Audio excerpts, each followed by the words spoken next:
Welcome to the HappYness Helix Podcast. It gives me immense pleasure. It's a privilege, an honor to have today's guest.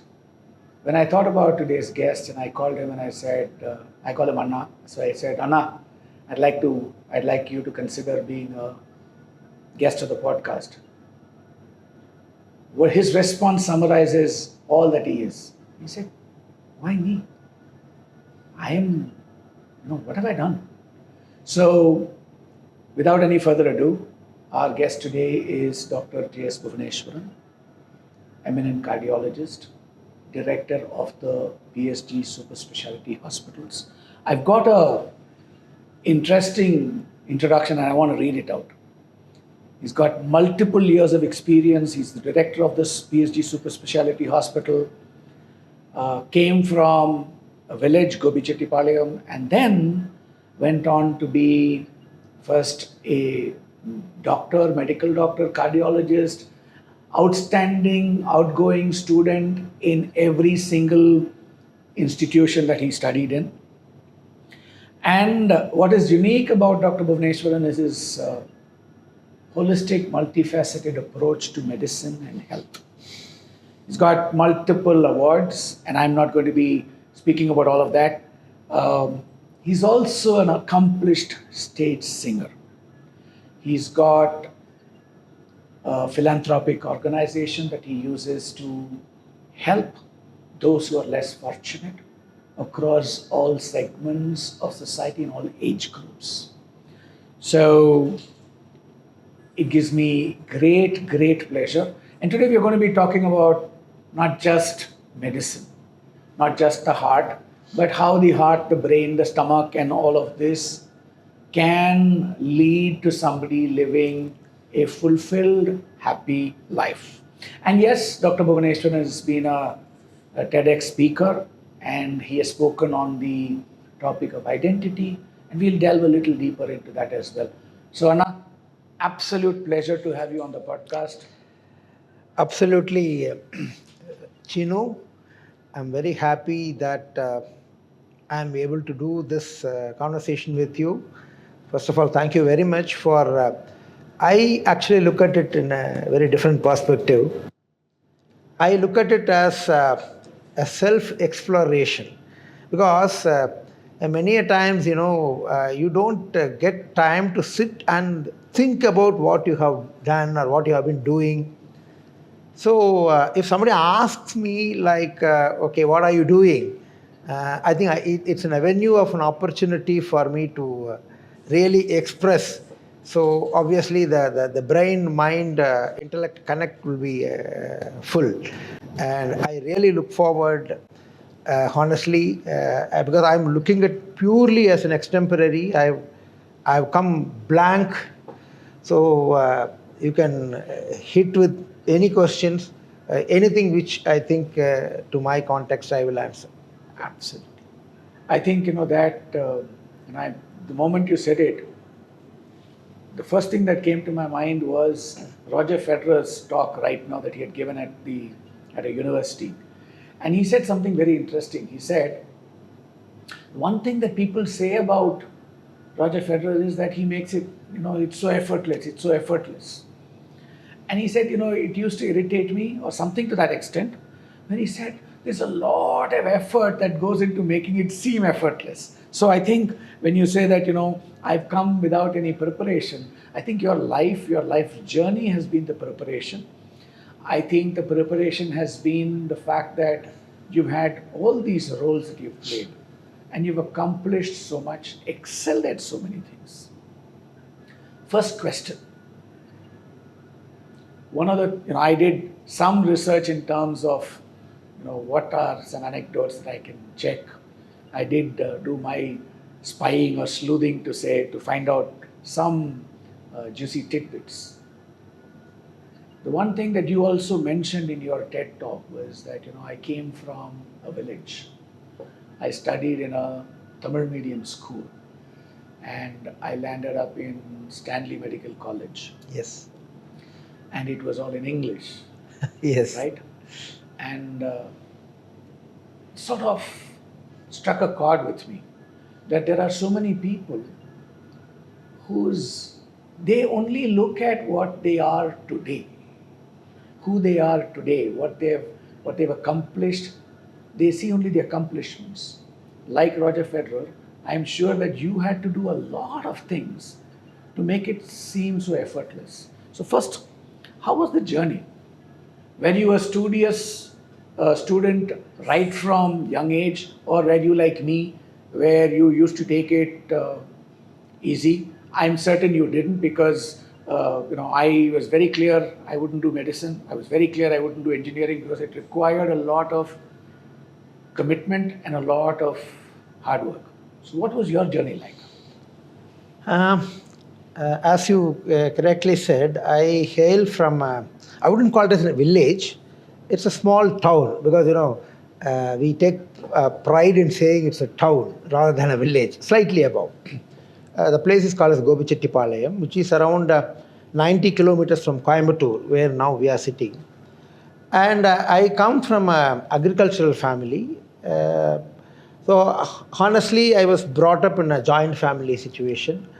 And it's very simple. We didn't have any option for any convent or English education. We had our town school, one of the local school in the Agraharam, I should say, where I grew up, where English was a subject. All other subjects were in Tamil. In fact, that gave me such a strong ground that now when I get public speaking, I very effortlessly I talk in Tamil because I don't want to say Tamil. And technically translate the scientific words, for example, like heart as idayam and iota as magatamani, etc., etc. So I was always been a good student in the school. I topped in my primary school and I topped in my secondary school. In fact, I belong to the last batch of the SSLC. That we in Tamil Nadu we belong to that 11+1, that is a pre-university. And in fact, I remember till 11th standard I used to be a class first, but 11th standard I first time I realized that probably my expression into the answer papers were very good.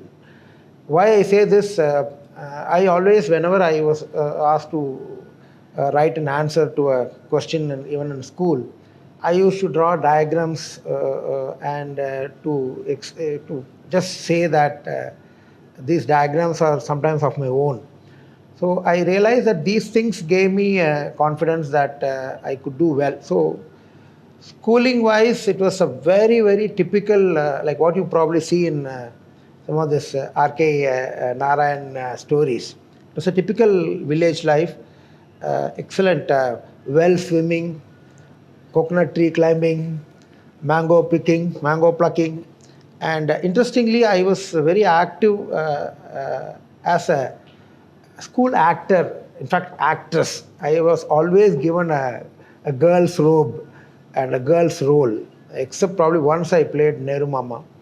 Otherwise, it's been always like that. And school life was one of the greenest memories. And that's how exactly I came out as the district first in the SSLC. And that gave me a choice whether to go outside my hometown for colleges like in Trichy, like St. Joseph's. Those are the famous colleges, then Loyola in Chennai. But my family and we took a decision that I wanted to do in the local college so that, I can spend much time in reading rather than getting accustomed to a hostel, etc. So I chose a local college where we used to go in cycle. This is for the pre-university. Pre-university. We used to go in cycle, and even I have gone to the college wearing a dhoti. So all that type of things. And the first shock, because through and through I was always in a boys' high school. The first time when I went to the pre-university college, it was a co-education. So even now you can see me blushing because it's like I always I remember some of them, and interestingly, some of them are in close touch with me even now. And so I remember how the reaction to us when we were in co-education. See, I would always say that these type of sensitive emotions in young age was. I mean, it makes me really enjoy those moments.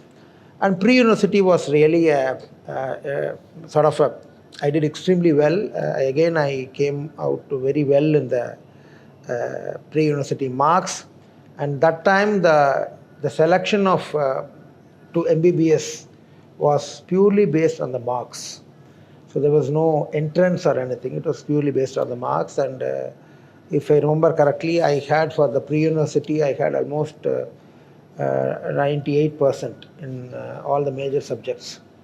So I knew that I could get into medicine. That is exactly how the up to Stanley Medical College life. What made you choose medicine? Was that your choice? Was that because I'm asking this, doc, because growing up I wanted to be a chef. Okay. I wanted to be a chef and I wanted to go to catering college and do all those things. But family astrologer had said that I'll be a neurosurgeon. Astrologer. Funny story. And the one thing I did not like, I was very clear I did not like, was biology. Because I did not like the sight of blood and all of that.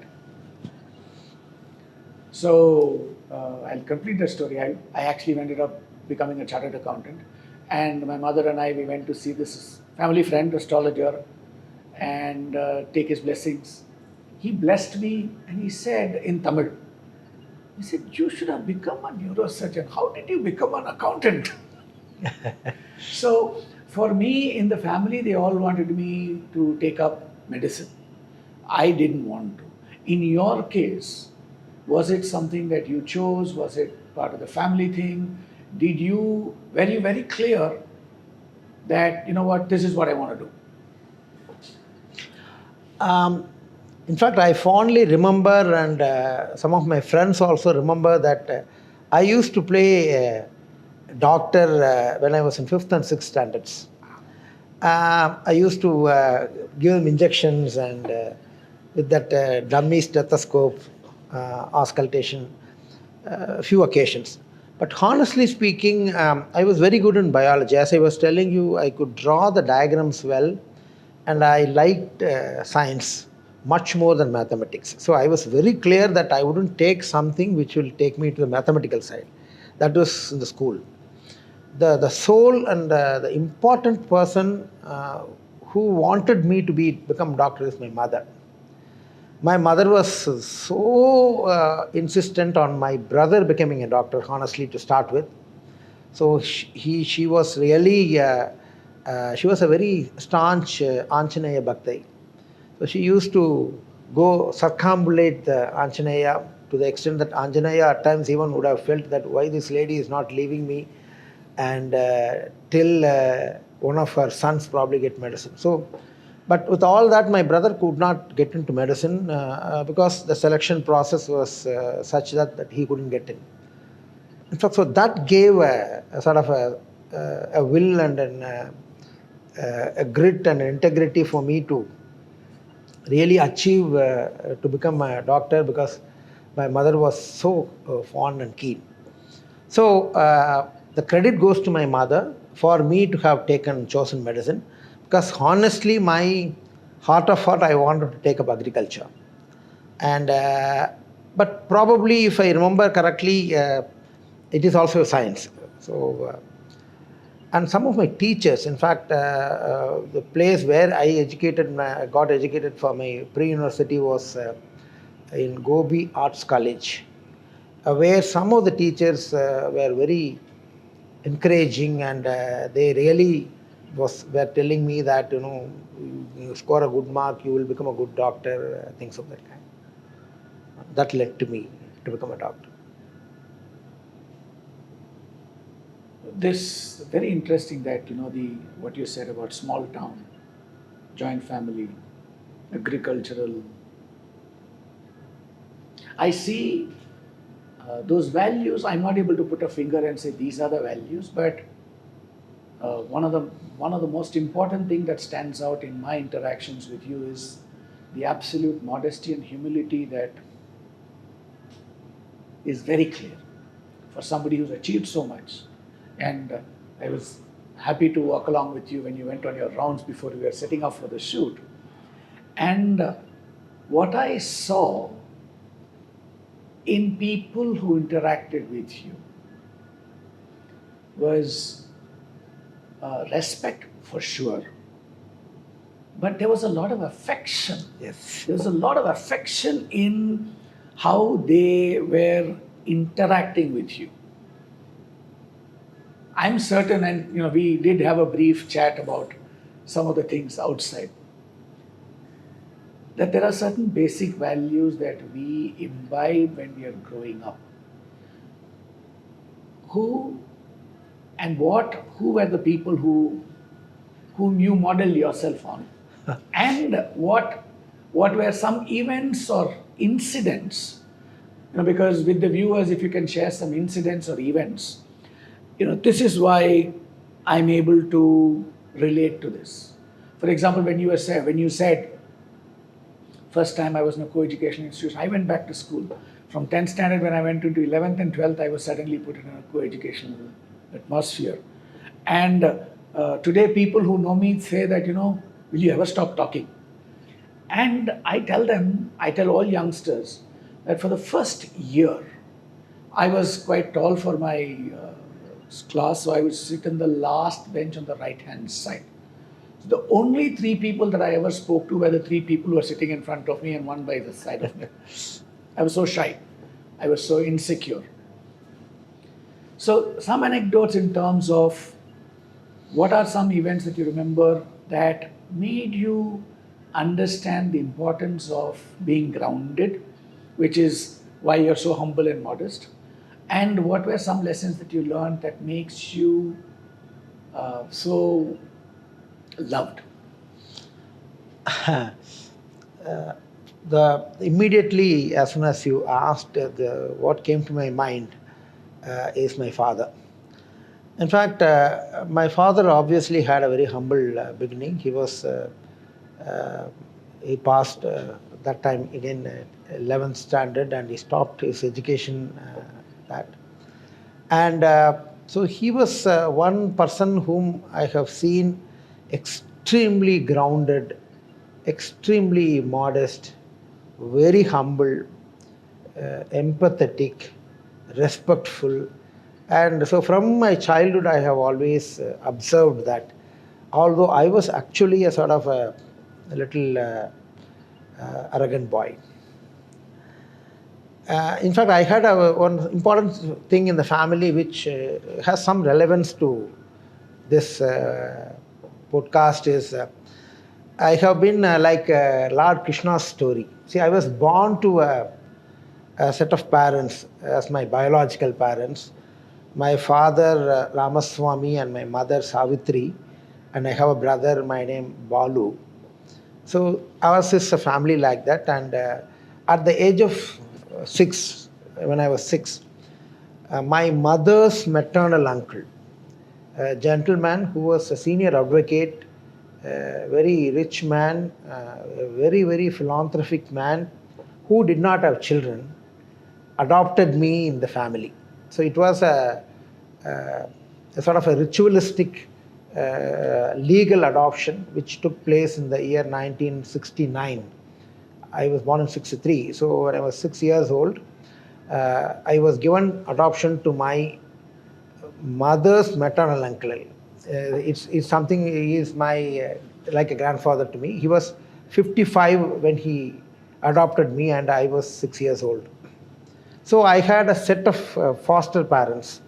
So in fact, my name was changed from at the age of 6, when I was in second standard, I think. From G.R. Rajagopal was my school name.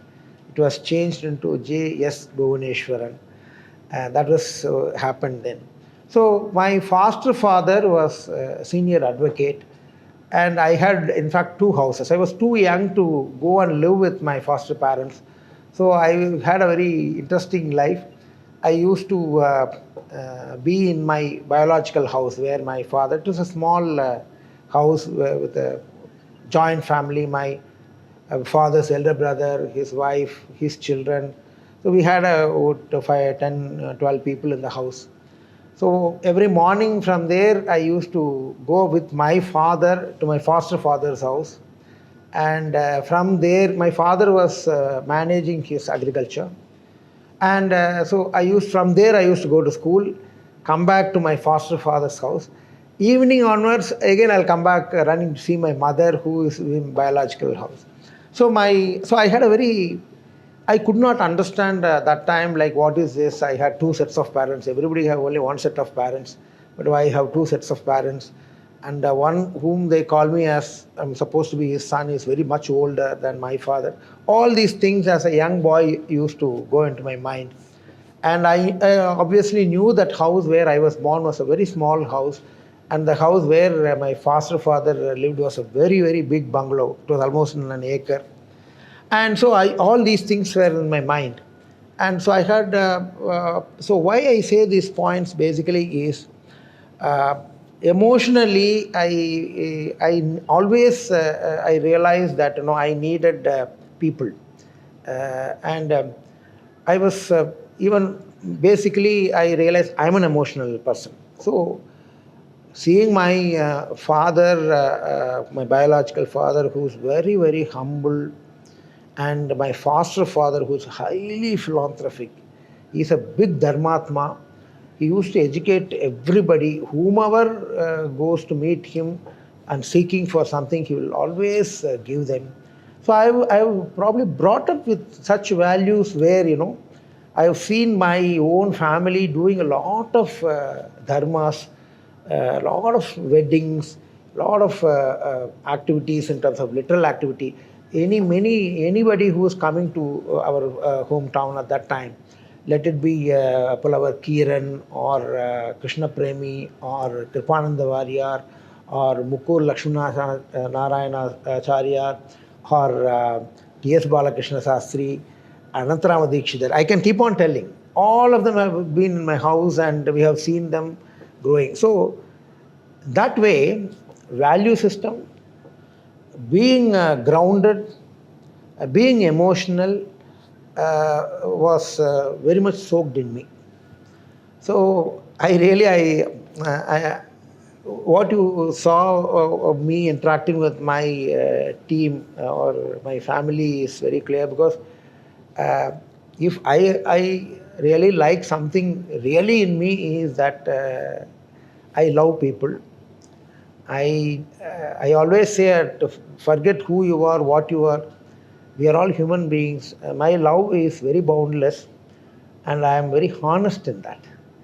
So I have seen, people trying to relate with others.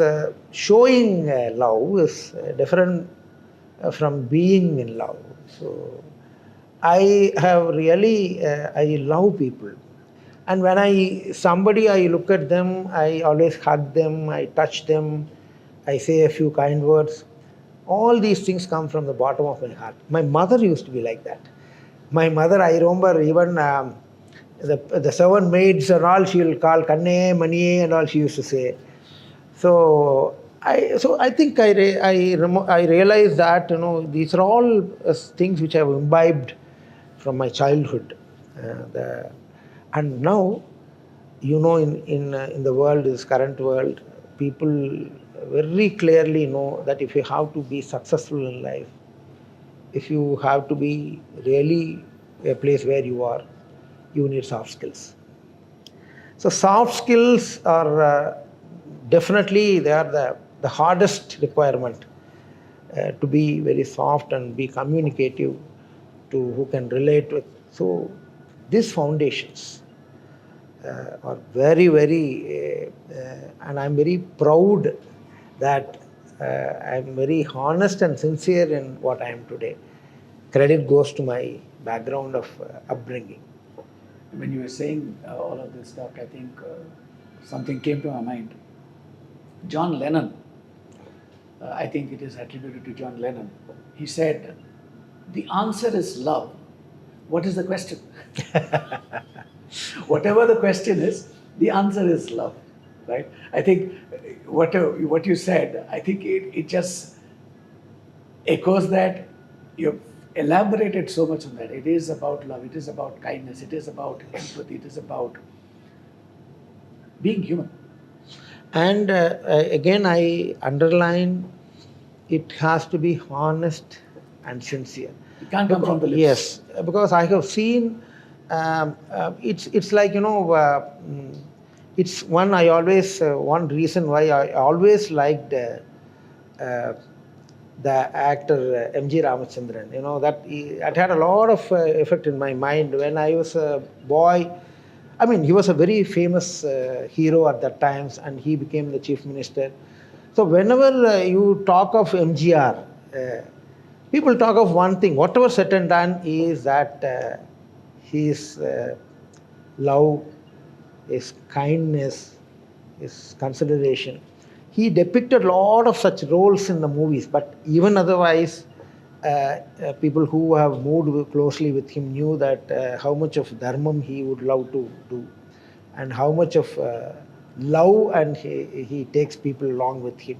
So these things again, because even now whenever I get an opportunity, whenever I sing the songs, his songs have made a big impact, and those words had made impact. So it has to be there has to be an honesty and sincerity in what we do.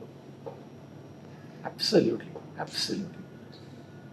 I want to go back to your Stanley Medical College. Oh. This shift from a small town, very interesting that you said, at an age of 6, I'm living here, these are my parents, but now I have to call somebody else my parents, houses are different.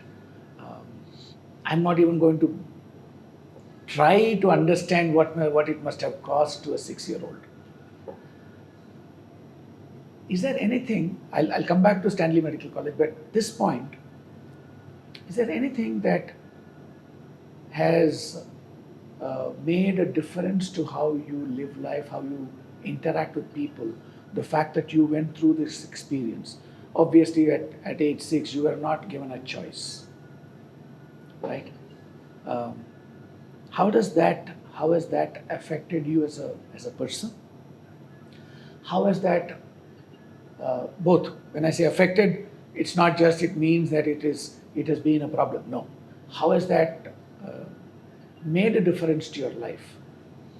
Because today, and the reason I'm asking this question, Doc, is very interesting, that today the incidence of people not being able to have their own children is growing up, evidenced by the fact that we have so many fertility and IVF clinics.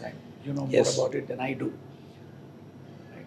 And in the work that I do interact with people who are not with their biological parents, either by choice or otherwise. It really doesn't matter. So I'm curious to ask this question. And this was 69, when there was not so many things that were going on. How did it affect you? What advice would you have?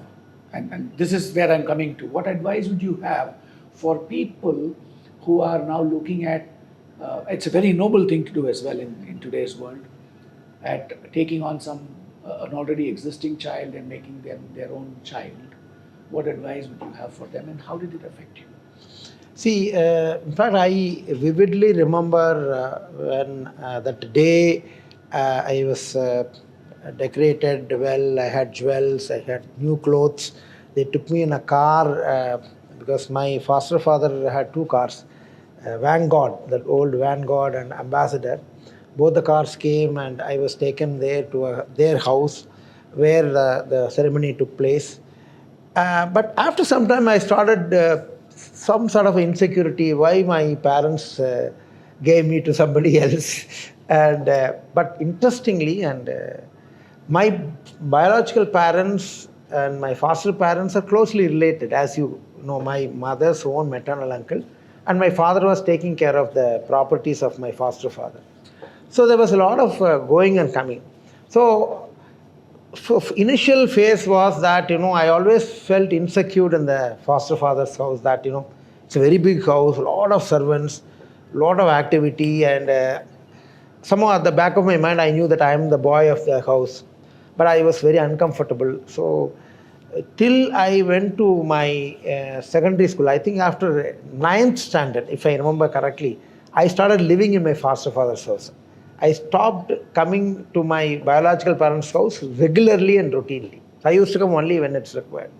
So the phase was I started understanding that I'm going to be the boy for the foster parents' house. So ninth onwards, and there's another big reason.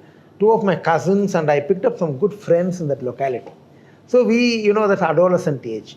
So to be honest, we never missed any of this adolescent fun, and obviously all of us go through that, and so that probably was the time when I started identifying myself as a boy of the house, and it became stronger, and I started showing a lot of love and affection to my foster parents, because then only I realized these people have taken me as their son, and I have a duty. My biological father used to keep on telling, so you have to be respectful to them, you have to show love to them.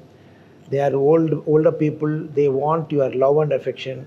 You have to be. So those things I have started again practicing honestly. So by the time I finished my pre-university, I was very, very close to my biological as well as to my foster parents. So there were three phases, as I could tell you. Initial phase of first sort of dramatic to sort of insecure, then adapting, and finally sort of convicted or confirmed. Sort of I had a personal conviction that have to be for my foster father parents. So it was a very natural growth, but these things have left a lot of imprints in my. You literally stilled all these emotions, but again, I'm very thankful to you for bringing all these things to my mind, and I have fond photographs of all these events, because that time the photography was just coming in. It was early, mid 60s, late 60s. So I have photographs of all these events in black and white.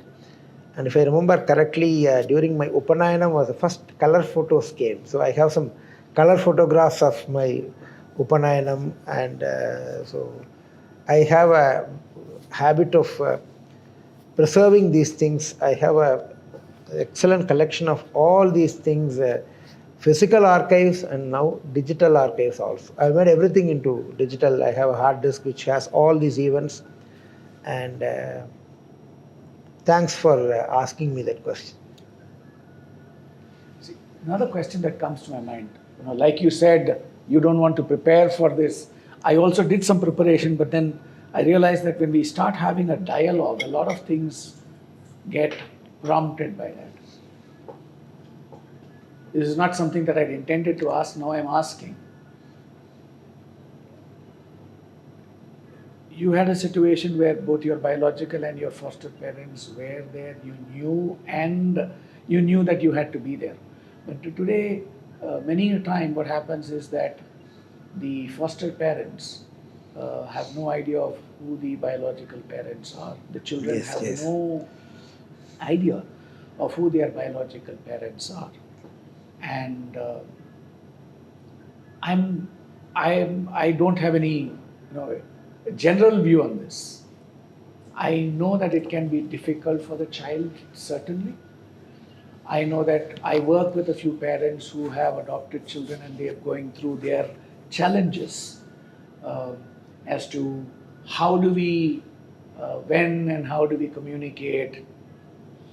My advice to them is that when the child is old enough to understand, please communicate it immediately. Do not try to hide it. Do not try to say that all of this is. So this is something that I keep telling people. What would, as a doctor and as a person who sees so much and having been through it yourself, what would your advice be to parents who are looking at this kind of taking on another child and making it their own? What would your advice be? See, it's very clear that the parents are adults. And obviously, when they adopt a child is a child. So when the adoption happens in that type of age group, which is less than 10 years old, the child has to become an adult for him to understand. Let us be very clear, because as my own experience, I could understand this concept of me having a set of foster parents only when I was 16 years old. Till then, I was not very clear, excepting that I knew these words, I knew certain ceremonies, this, that, but I have to really accept another set of people as my parents is, and it should happen, and that is what is my, it's my right as well as it is what a right to do. All these things I could understand was only around the age of 15, 16. So the advice or the guidance I would say is that it is like, you have to allow the child to mature and understand it in a very natural way, make him understand rather than to expect him to accept you as your parents. There the parents have to wait for the child to accept. The child should become an adolescent and a mini or young adult to accept. So that is the natural way. And I'm very thankful to my foster parents who had that patience and wisdom to wait for me to show that love. Because after that, when I went to Stanley Medical College, my foster father died when I was in third year medicine. And you have to know this, and when my foster father died, I was in the college, Stanley Medical College. So my classmates, 50 of them, they came in a Stanley Medical College bus from Chennai. The whole 50 of my classmates came driving in the night. They came for the funeral, which was one of the moments which I could never forget, because that was the love and affection which my classmates showed. Coming all the way from Chennai, they came in the morning. In fact, I couldn't believe that these people are all there. And they were there till the evening 4 o'clock. 5 o'clock again they left, and they drove all the way back to Chennai. So that happened. This thing. My foster mother lived with me subsequently for almost 20 more years. And she died only in mid 2000, 2004, I think 2004. So there was a very, she lived with me for quite a duration. In fact, she saw me getting married, all that. So there was so much of love and which came between us. And so one after one, all my parents have died. In fact, after my foster father, my biological father passed away in late 90s. Then my foster mother passed away in 2004. And my biological mother was the last to leave. She died in 2013. So every parent of mine had left value with me. And my father was a man of humbleness, humility, and integrity. My foster father was a dharmatma, as I was telling you. Whenever I think of him, I'll think of he will be looking for an avenue to give something to somebody.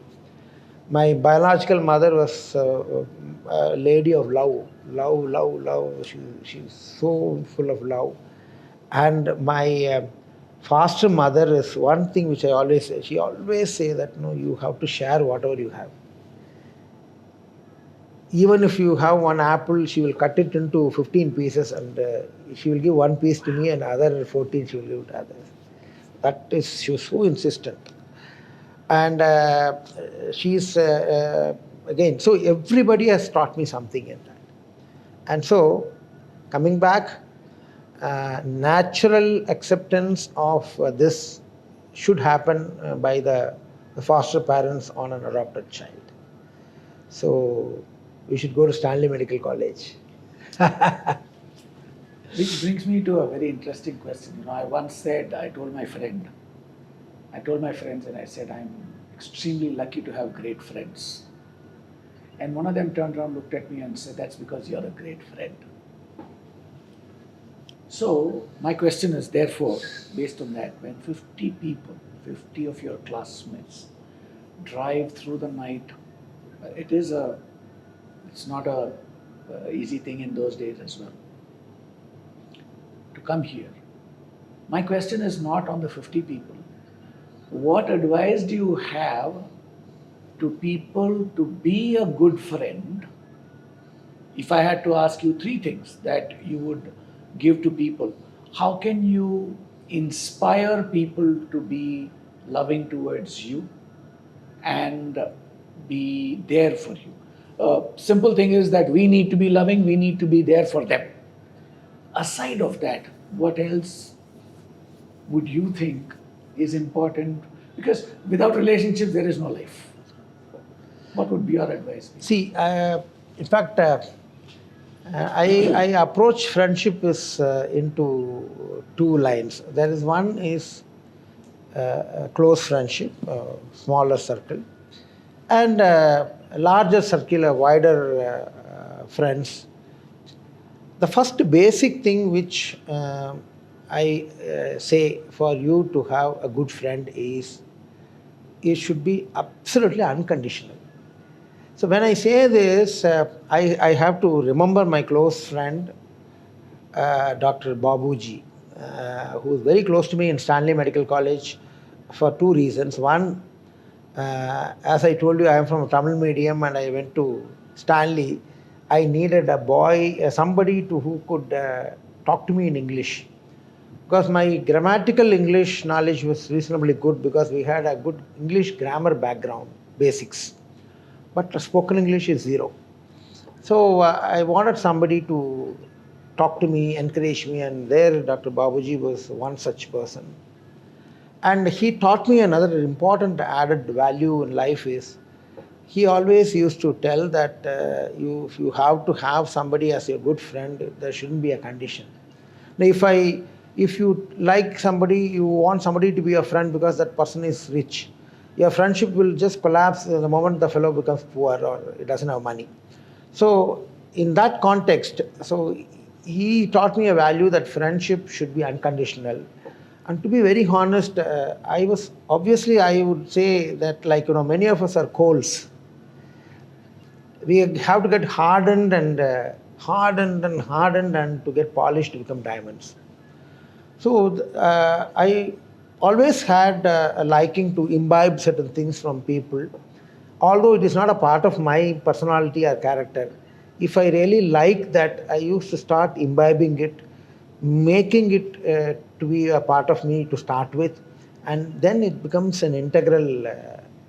So this scientifically also, what I want to tell you, it is not that you can't change. If you want to change, you can do that by sincerely following this. You like something in somebody and you want to be like that somebody, you have to really first take it from outside, you visualize, you start doing it, start practicing it.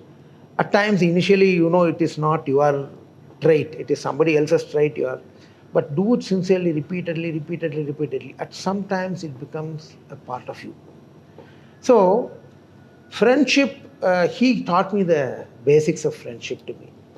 And to be very honest, I have very, very few friends who are very close to me. In this Dr. Babuji is, my last I saw him was about 30 years back. But still I always say that he's very close to me because that is the love for that person. He is somewhere in US now. Because of so many other reasons, I'm not able to contact him because he has not left his card. So I have some very close friends back home who were my friends when I was from fifth standard. So those friends are only have stayed back with me. Otherwise, the places wherever I went, I have picked up a lot of friends. They're all the second level so-called friends because of the situations, because of I was in Manipal for my MD, I was in Trivandrum for my DM, and various places wherever we picked up a friend circle. But I don't say that they are all very close to me as always. Although there were a lot of good friends, and nice friends, intellectual friends, artistic friends, this that. But if you really have to have a good friendship, bottom line, unconditional. Beautiful. Unconditional love. Yes, yes. And that if it's conditional, then it's not friendship. Obviously it'll conditional is like it's like love. See, what is love is like how you hold a flower, so that's love. Hold it too tight. Yeah. If you have to hold it in such a way that a flower should be to be felt like a flower and to be held like a flower, and that's love. So same thing for. In fact, I remember fondly one of the lyrics of Vairamuthu in one of the நட்பிற்கும் கற்புண்டு அப்படின்னு ஒரு வார்த்தை சொல்லுவார் அவர் in Tamil, as you know. So even you have to be chaste to have a chaste friendship. So we always say karpu and chastity is only to the women folk and men folk. But for friendship, he says நட்பிற்கும் கற்புண்டு அப்படின்னு ஒரு வார்த்தை ஒரு cinema பாட்டில் வரும். It comes in. So that way, you have to be honest in friendship. You have to be loving in friendship unconditionally. I'm loving the way this is going because I absolutely love this exchange rather than a prepared exchange. Okay. So, a friend, I was listening to a discourse yesterday on the way here on the train. And the discourse, they said that Kabir,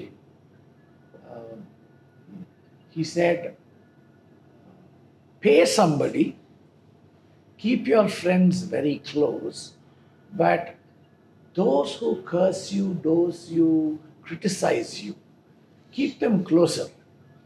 You should actually have somebody on your payroll. You should pay them and ask them to criticize you and find fault with you all the time. Because in those days, apparently, there were kings where people would just say a lot of nice things to them. I keep saying that the difference between a very, very close friend and a greatest enemy outwardly doesn't seem to be there because both of them seem to be saying the same things. They're very, very cutting. The intent behind why a dear friend says something and an enemy says something could be very different. The enemy wants to put somebody down. The friend wants to make that friend come up and be what they really can be. So that's the background. My question is, in this unconditional love, how do we communicate those tough messages? Because if we didn't care, we wouldn't be bothered. We care, and we want to tell them that very directly put, you're being an ass. You have to do something differently. What would your suggestion, what would your advice be in navigating this aspect of friendship? When I say friendship, it doesn't have to be friendship. It could be a loved one, it could be a child, it could be a partner, it could be a relative, right? What would your advice be? See, I clearly remember an incident which makes me say all these things, or which made me say what I said. I used to really get very angry whenever I'm hungry. This is one from my childhood. I used to really become cranky when I'm hungry. I used to be, as a human being, all of us are selfish. I used to be extremely selfish when I become that, the hunger drives me. So one such afternoon, I remember that was the time I was in Stanley and I was talking about this boy, this gentleman, Babuji was my close friend. So I was so hungry, I was showing a temper tantrum. So I think I have insulted him. I was harsh on him because this fellow was politely watching all this, that, and he never said anything. He was still hanging around with me, coming back to with me from the, because I was showing all this in the college where we had our morning classes were getting over. I was very hungry. I was coming back to the hostel for the. He came back with me after I had my food. He was hanging around with me. Then he opened his tiffin box. He started eating. Suddenly I realized I didn't even have a courtesy to ask him whether he had his food, this, that. And this fellow was quietly eating. Then I asked him, why, I'm sorry. I told him, I'm sorry that I think I was very harsh on you. And I told him, I feel very bad that, I get this bad temper when I don't eat. So he smiled and said that I knew that. I knew that you were showing temper tantrums because you were hungry, and I observed this in you. So I said, it's okay. That is you. As I told you, I have just accepted you as my friend, and it doesn't make any difference for me. And I never expected you to ask me, offer food or anything. Anyway, I had my food. So now I know you are my friend, my real friend who is now talking nicely to me. See, I remember it so vividly. I realized my mistake. And there I understood what exactly is that unconditional love. So I think you have to be really, I believe in destiny. I'm a person, because the whole world is now discussing free will and destiny. I feel that there are issues in which you can be neutral. If it is politics, I'm always neutral. I'll never show anything outside. But when it comes to a question of certain things in life, you have to be clear about what you want. In that, I'm very clear. When you say free will one side and destiny, why I bring in destiny and free will now here is you have to be destined to meet such people in life. Because you will never know, you cannot go fishing for a good friend, you cannot go looking for a good wife, or you cannot go looking for, it's all, it have to be, I believe that it happens by some sort of the cosmos work in a very miraculous way in which you may not even know that, and now at this part of the life, uh, me being now I'm quite very spiritualistic now of late. I'm become so sensitive for a lot of things I see in my life as miracles. I say the life is full of miracles. Everything is a miracle. And when I say this miracle, people think the miracle is something very big. Miracles are very, very common, very normal, provided you have a sensitivity to understand the miracle. See, why I say this is uh, one thing which we get by growing older is to get some wisdom of things. So, coming back, friendship is something. Now, to be very honest, my best friend currently now is my wife. So, because we go and grow through that in life. So we communicate very much like friends, and we discuss so many things as friends. So one more important thing, I said unconditional is one. The other important thing in any relationship is not taking the other person for granted. Now this is I'm very honest in that. That was not me, but off late, as I told you, this is one of the good values I've added to my life, to my integrity is I never take anybody for granted. I give everybody their due respect. I give everybody their due uh, uh, their time and their whatever they need. And that again is very important for a good friendship. When did the interest for singing come to you? Was it something that you had when you were growing up, or when did you know that you could sing? What was your inspiration for singing and the interest in arts?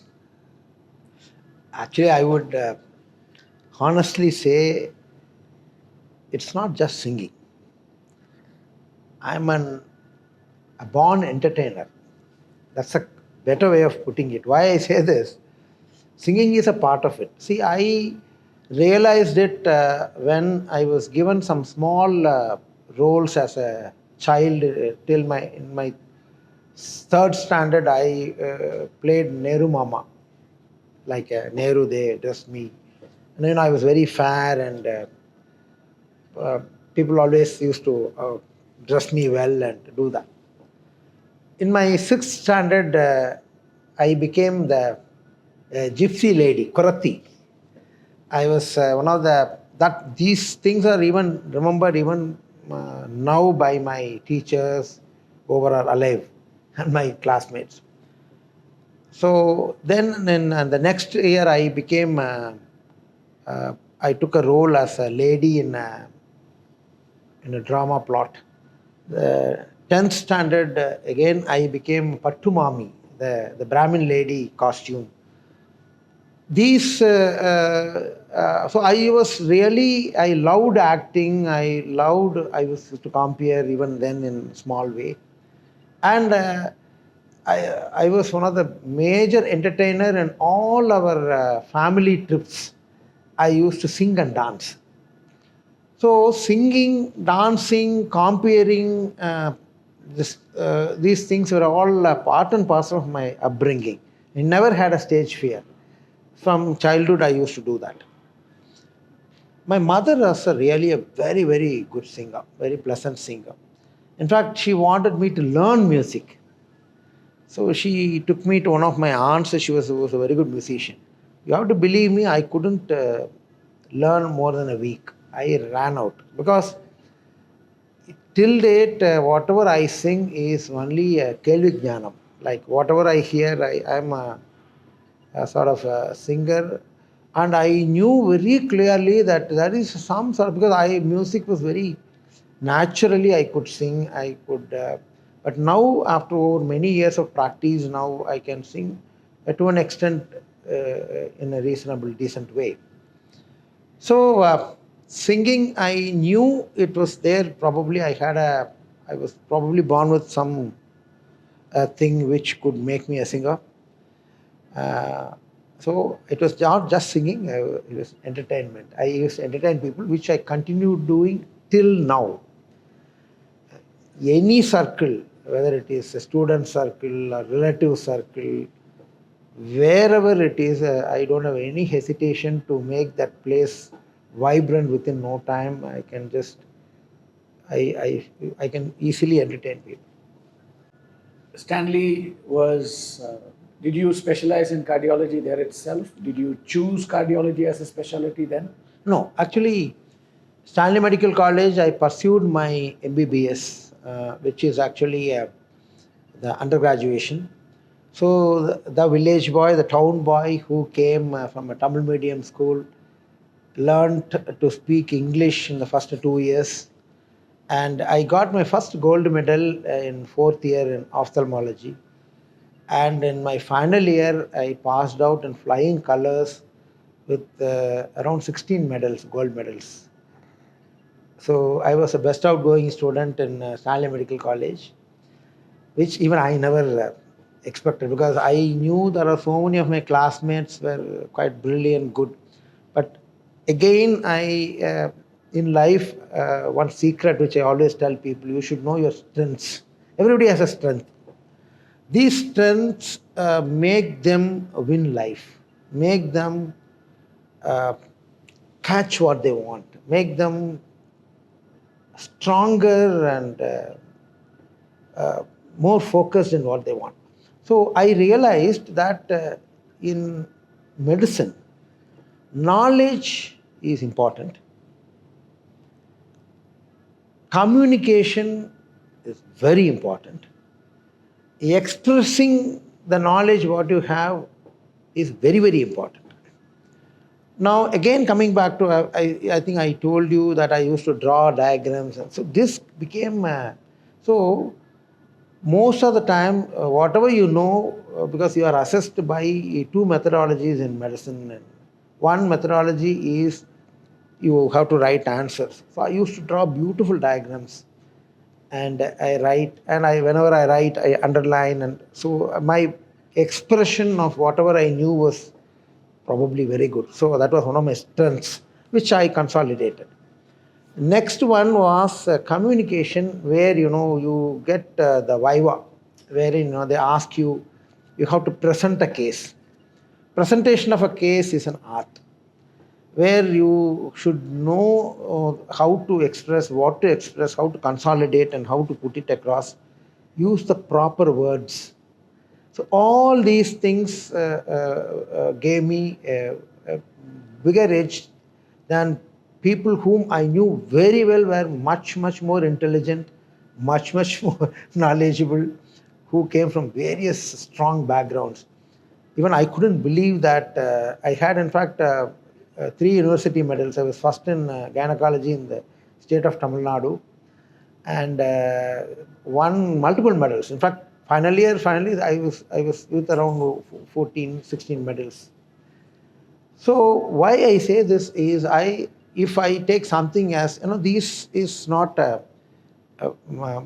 trying to blow my trumpet, but these are all the things which gave me confidence in life, that if you want something, you can do it. But you have to go plan and do If it. you want something, you can do it, and you have to put in the effort, Yeah. and you have to be dedicated, Yes. and you have to be unconditional in your Yes. commitment to it. Yes. There is no shortcut for victory or success in life, because that was one of my TED topic was on success versus Correct. happiness in my Correct. life. So that was one of my TED talk. But having said that, you should know, in management we always talk of this, know your strengths and weaknesses, and opportunities and your threats and opportunities, the SWOT analysis. I think a self SWOT is very, very important for you to know who you are and what you can do, what you cannot do. Don't waste time on things which you cannot do. But you should, once you know that you can do something, try to do your best. I have one last question, and then we'll take a break and probably come back in another section. When did you decide that cardiology was where you wanted to be? See, as I told you, after the Stanley Medical College, once I came out, the second level was in MD General Medicine, which I pursued in Manipal. The sad fact is that I came out as the first best outgoing student of my Tamil Nadu University. But because of that time, now the prevailing facts of reasons, I could not get placement in Tamil Nadu. You were the best outgoing student in Tamil Nadu, In Stanley Medical College, yes. And you could not get an MD I couldn't get. admission in Tamil Nadu. I couldn't get. And I won't blame the system, because, again, I accept things. I never question or criticize, because these things will give a lot of negativism inside. So I say, if I get something, I'm happy. If I don't get it, I say, okay, what next? So I went for my MD medicine in Kasturba Manipal, where again I came out as a best outgoing student in my MD medicine.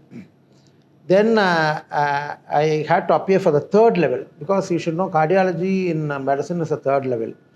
MBBS, MD, and we call it as a doctorate in medicine, DM, which again I got it in an open entrance in Shri Chittarai Tirunal in Trivandrum. So Currently, I always say that whenever I see our MBBS boys, they come join medicine after +2. So I ask them, please understand that you have to do another +2 in medicine. So 6 years of MBBS, 5 plus house surgery, 5.5. Then 3 years of medicine, another 3 years of subspecialty, super specialty. DM is in the medical side, MCH is in the surgical side. So it becomes another 12 years for you to be a specialist in something. So cardiology was always a fascinating subject for me because in MBBS, my strength I realized was in medicine. I always say that the real, the bright guys like medicine. I always say that. No harm to say that others like surgeons or physicians are not bright. But I always say that bright people choose medicine. And having chosen medicine, the pinnacle of medical subject is cardiology. Because cardiology was most favorite of most of the people because of various reasons. Number one, we could do so many things in cardiology. Unlike in some branches where you can talk a lot, there's a lot of theory but not much of practically possible. Cardiology had so many options of treatment. And cardiology was most sought after because of the popularity. And cardiology could make somebody very rich because it's one of the most highly paid jobs. But obviously that was a loss in my way of looking at it. I chose cardiology because, again, the brightest of medical people always go to cardiology. So I chose cardiology and I got it by an entrance exam, national entrance exam in Chitrai Tirunal. It's a national based entrance.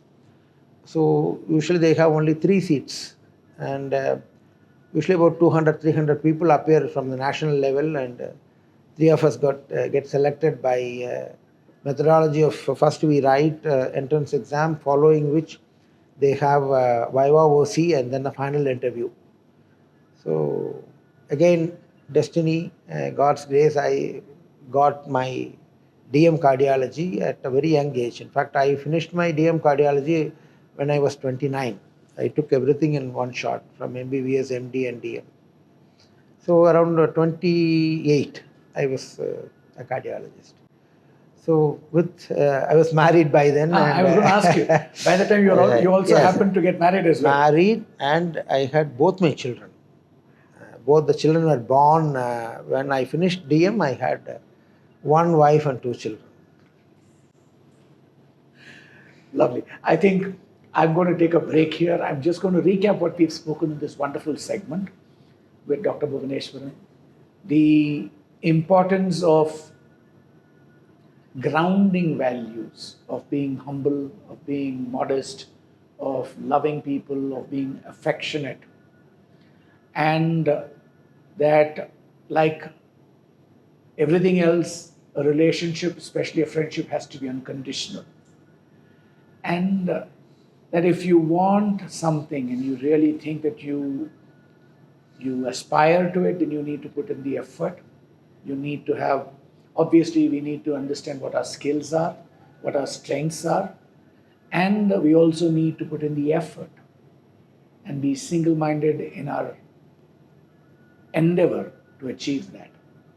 And that it is not what life throws at you, it is how you respond to life. I think that's the lesson I've taken away from this segment that we've spoken with you, that yes, we need to be able to take responsibility, we need to double down and do what we need to do. I think that's a wonderful place to take a break. In the next section, I'm going to be asking Dr. Bhuvaneswaran questions that anybody should be asking an eminent cardiologist on the aspect of physiological cardiovascular health, physiological health, in specific cardiovascular health. My areas that I'm going to definitely rely on Dr. Bhuvaneswaran is to look at how can we make it holistic. how can food be medicine, and how do we need to live life, right? How do we manage stress? How do we not have distress? How do we have eustress and not distress? And that's something that we're going to be talking in the next section. Stay tuned and to this. Hopefully, I'm finding it exceptionally interesting. Hopefully, you do too as well. So wait, and we'll come back with our second segment.